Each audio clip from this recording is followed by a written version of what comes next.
You clicked on this because somewhere in the back of your mind, you know the story doesn't add up anymore. You've been told for years, decades actually, that China can't innovate, that everything coming out of that country is a knockoff, a stolen blueprint, a reverse engineered copy of something an American or European engineer built first. And maybe 5 years ago, 10 years ago, there was enough truth in that narrative to make it stick.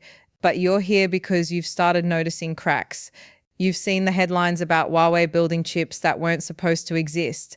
You've watched BYD outsell Tesla globally. You've seen DeepSeek come out of nowhere and rattle the entire Western AI establishment. And now you're asking the question that most people are still too uncomfortable to ask. What if the story we've been told is not just outdated, but deliberately misleading? That's what this video is about. And I'm not going to give you some balanced, diplomatic, both sides have a point breakdown. I'm going to show you exactly how the innovation gap between China and the West has been closing, and in some sectors has already closed, using specific numbers, real examples, and context that mainstream media either ignores or doesn't understand.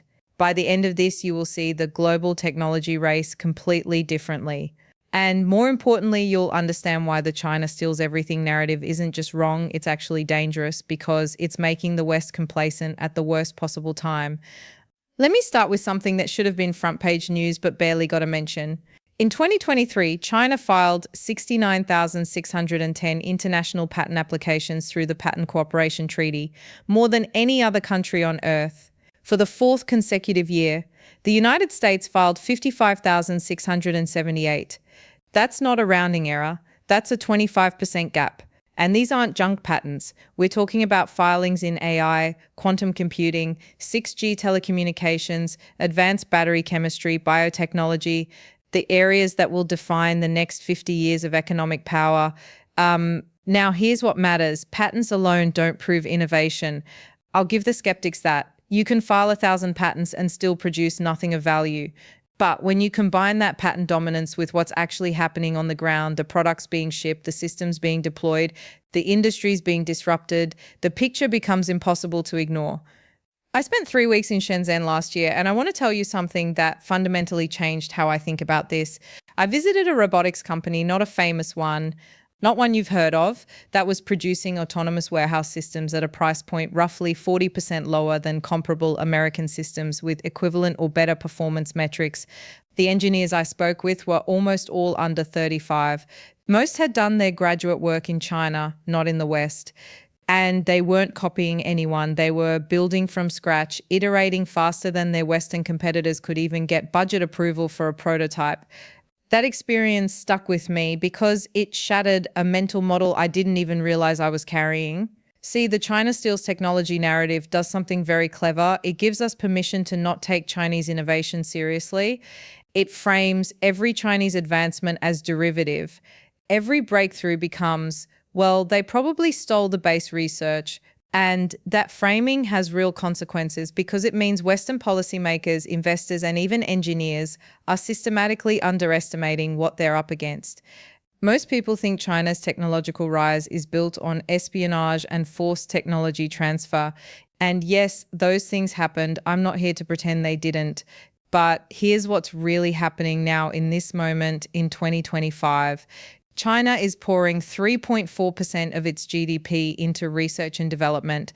That's higher than the European Union average. Its gross R&D spending hit 3.3 trillion yuan in 2023, roughly $458 billion. The country is producing more STEM PhD graduates per year than the United States and Europe combined.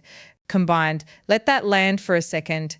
And this is where the conversation needs to shift because the real story isn't about theft anymore. It's about three deeply structural forces that are propelling China into technological leadership, forces that most Western analysts are either ignoring or dramatically underestimating. The first one is already reshaping entire industries, and it starts with something most people completely overlook: scale.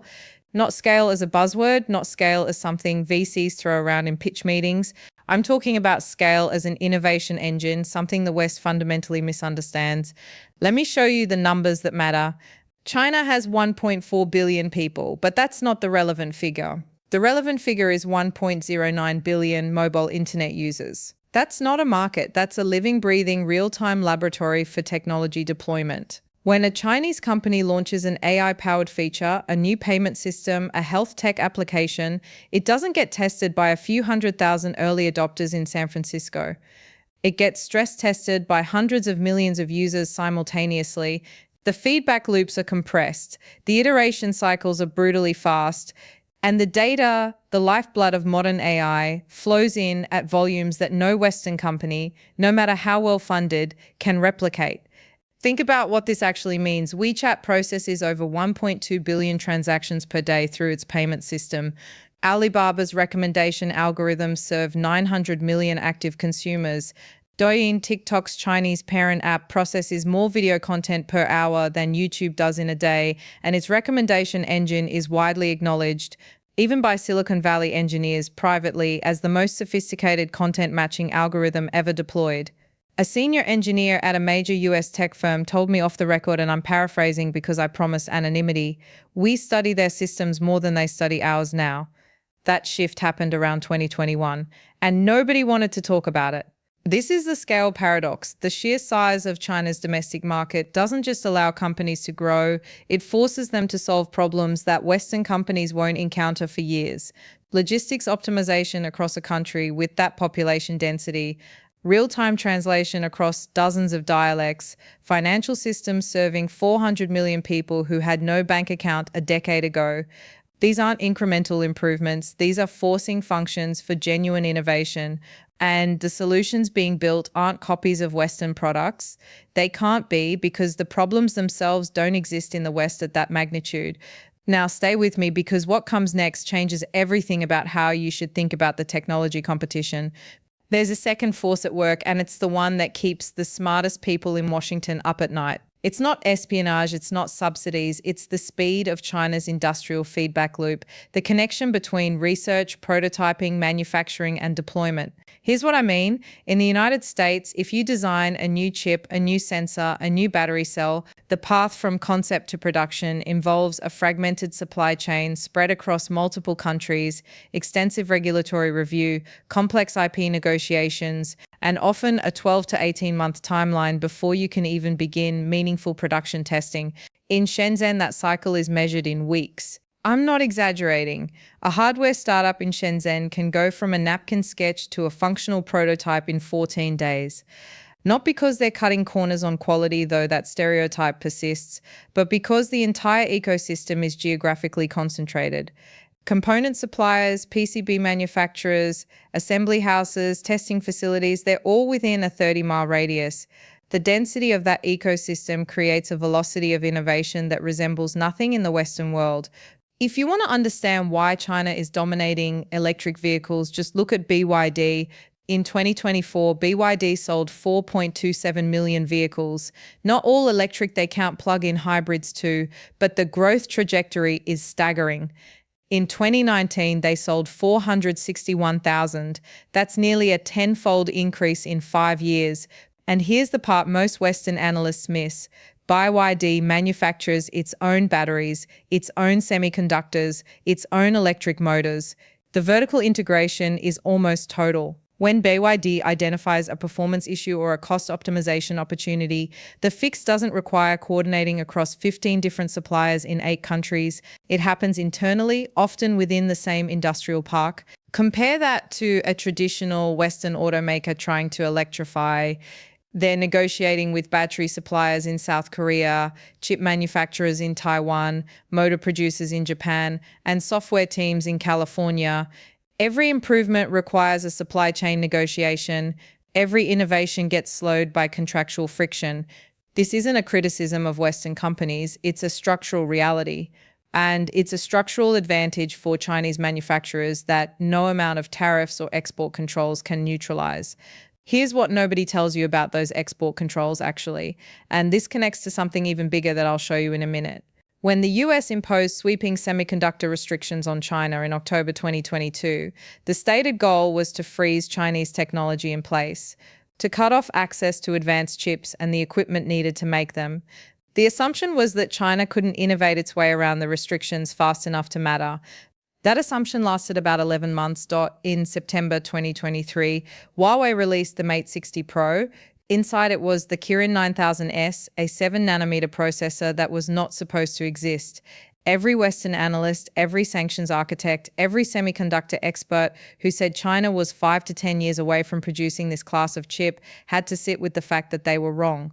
Not slightly off, fundamentally, categorically wrong. SMI, China's largest chip maker, had manufactured that processor using DUV lithography, older generation equipment that the restrictions hadn't fully covered, and through a process innovation called multi-patterning that most Western engineers considered too inefficient to be commercially viable at that node. Let me show you what this actually means. The US strategy was built on the premise that without access to ASML's extreme ultraviolet lithography machines, China couldn't make advanced chips. And technically that's true. EUV is the standard path. But what China did was find a non-standard path, a harder path, a more expensive path, but a path nonetheless. And in doing so, they demonstrated something far more significant than just making a chip. They demonstrated that restrictions accelerate domestic innovation when applied to a country with sufficient scientific depth, manufacturing capacity, and political will to absorb the short-term pain. This is the part that should terrify Western policymakers. The sanctions didn't freeze China, they motivated China. R&D spending in China's semiconductor sector increased by 32% in the 12 months following the October 2022 restrictions. The government launched a third phase of its National Integrated Circuit Industry Investment Fund, commonly called the Big Fund, worth 344 billion yuan, roughly $47.5 billion. That's not a subsidy, that's a war chest, and it's being deployed with a clarity of strategic purpose that the fragmented Western funding landscape simply cannot match. Here's the uncomfortable truth that most people in Washington, London, and Brussels don't want to confront. The China steals technology narrative was always partially a coping mechanism. It allowed Western institutions to explain away Chinese progress without examining their own declining innovation velocity. It's much easier to say they stole it than to ask why the United States, with the world's best universities, the deepest capital markets, and a 60-year head start in semiconductor development, is now scrambling to build chip factories on its own soil through the CHIPS Act factories that won't be fully operational until 2027 at the earliest, producing technology that China is already finding workarounds for today. And this brings us to what I think is the most underappreciated force of all: not scale, not industrial speed, something deeper, something cultural and systemic that the West has almost no framework for understanding. China has rebuilt its entire education and talent pipeline around strategic technology priorities. This isn't a talking point, this is measurable. In 2022, Chinese universities produced 1.4 million engineering graduates. The United States produced roughly 200,000. India produced more engineers in raw numbers, but China's investment per student in STEM fields, lab infrastructure, research funding, industry partnerships dwarfs every other country on Earth except possibly South Korea and Israel on a per capita basis. But here's what matters even more than the raw numbers. It's the direction of that talent. When I was in Beijing last year, I met with a professor at Tsinghua University who runs one of the country's top AI research labs. He told me something that stuck with me. He said, in America, your best minds go to Wall Street and optimize advertising algorithms. Our best minds go into materials science, AI, and energy storage. In 10 years, you will feel the consequences of that allocation. That's not propaganda. That's observable reality. A McKinsey study from 2023 found that 38% of top computer science PhD graduates from American universities took positions in finance or ad tech. In China, the government actively channels top graduates into priority sectors through funding structures, research grants, housing subsidies, and career incentives that simply don't exist in the Western free market model. Now, you can argue about whether that kind of state-directed talent allocation is sustainable. You can argue about whether it stifles creativity. Those are fair debates, but what you cannot argue is that it's ineffective because the results are already visible. China leads the world in published AI research papers. It leads in patent filings. It leads in 5G deployment with 3.7 million base stations compared to America's roughly 100,000. It leads in high-speed rail, in solar panel production, in battery manufacturing, in shipbuilding, in rare earth processing, in drone technology. And yet the dominant Western narrative remains they just steal everything. Let me pull this together because what emerges when you see all of this at once is far more significant than any single data point. What we're witnessing isn't a country catching up. It's a country that has built an entirely different model of technological advancement, one that the West doesn't have a playbook for because the West has never had to compete against it before. The scale advantage compresses iteration cycles and generates data volumes that no Western ecosystem can match.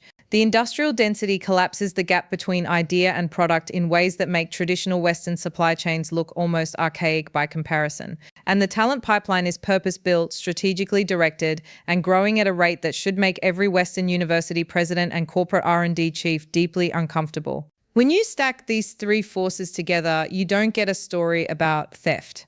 You get a story about a parallel innovation civilization emerging in real time, one that plays by different rules, optimizes for different outcomes, and is increasingly self-sufficient in ways that sanctions and export controls were specifically designed to prevent. I call this the post-imitation inflection. It's the moment, and we are living through it right now, when China's innovation ecosystem crosses from derivative to generative. From adapting Western technology to producing technology the West must now respond to. And the evidence isn't theoretical, it's sitting in your driveway if you drive a BYD. It's in your pocket if you've ever used TikTok's algorithm. It's in the battery cells powering Europe's energy transition. It's in the quantum computing labs in Hefei that just achieved computational results Google's Sycamore team hasn't replicated. So where does this go? Let me give you three scenarios that I think are the most likely over the next decade. First, strategic decoupling accelerates. The US and its allies double down on export controls, expand them to AI models, quantum hardware, biotech equipment. China responds by accelerating domestic substitution. The global technology ecosystem fractures into two parallel stacks, one Western, one Chinese, with the rest of the world forced to choose sides or navigate both. This is already happening. It's not a prediction, it's a trajectory. Second, selective cooperation survives. In areas like climate technology, pandemic preparedness, and space exploration, the economic and existential incentives for collaboration prove too strong to override with geopolitical competition. China and the West find narrow channels for technology exchange even as broader competition intensifies. This is the scenario most diplomats publicly hope for and privately doubt. Third, and this is the one almost nobody is talking about, China's innovation model begins to export itself, not through Belt and Road infrastructure loans, but through technology standards, training programs, and development partnerships that embed Chinese technological frameworks into the global south. When Indonesia adopts Huawei's 5G standards, when Brazil builds its smart grid on Chinese battery technology, when Kenya's fintech ecosystem runs on platforms modeled after Alipay, that's not just market share, that's architectural influence. That's the power to shape how technology develops globally for generations. And it's happening right now, largely invisible to Western media. Here's what gets me about this entire conversation.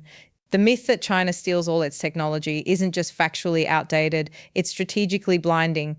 Every year that Western policymakers, business leaders, and voters operate under the assumption that Chinese innovation is derivative is a year they underinvest, underprepare, and underestimate. And in a technology race, underestimation is the most expensive mistake you can make. The innovation gap isn't just closing. In critical sectors, it has closed. In some, it has reversed. And the forces driving that shift, scale, speed, and strategic talent allocation, are structural. They don't disappear with a change in administration or a new round of tariffs. They compound. So the real question isn't whether China can innovate. That debate is over. The real question is whether the West can adapt fast enough to compete with an innovation model it spent 30 years refusing to take seriously. If this reshaped how you think about the global technology race, subscribe, because this is the kind of analysis I go deep on every single week. And the next video is going to take this even further into territory that mainstream media won't touch. Drop a comment and tell me what's the biggest Chinese innovation that caught you off guard. I read every single one and the answers always surprise me. Because here's the thing nobody wants to say out loud: the age of comfortable Western technological supremacy isn't ending in the future. It's ending right now. And the only people who can't see it are the ones still telling themselves the old story.